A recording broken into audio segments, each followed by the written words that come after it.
Upper जिल्हाधिकारी आणि SDM यांच्या आदेशाला तहसीलदारांकडून केराची टोपली। न्यायासाठी वयोवृद्ध महिलेचे आमरण उपोषण। तहसीलदारांकडून जातीवाचक शिवीगाळ देत कॅबिनमधून हाकलून लावण्याचा आरोप। धामणगाव रेल्वे तालुक्यातील कामणापूर येथील शेतकरी महिला वेणुबाई बोरकर वय वर्ष 83 यांची शेतीच्या रस्त्यासाठी उपोषण आरंभिले आहे। पुंडलिक बोरकर यांनी शेतीच्या वहिवाटीसाठी रस्ता मिळावा यासाठी तहसील कार्यालयात प्रकरण सुरू केले होते।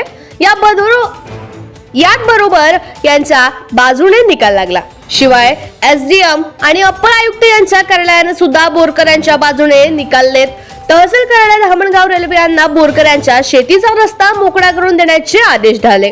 तरी सुद्धा बोरकर यांना त्यांचा रस्ता मोकळा करून मिळाला नाही। रस्त्याच्या विषयाला घेऊन पुंडलिक बोरकर यांचा मुलगा तहसीलदार अभय घोरपडे यांच्याकडे गेला असता त्याला जातीवाचक शिवीगाळ करून हाकलून लावण्याचा आरोप मुलाने केला आहे।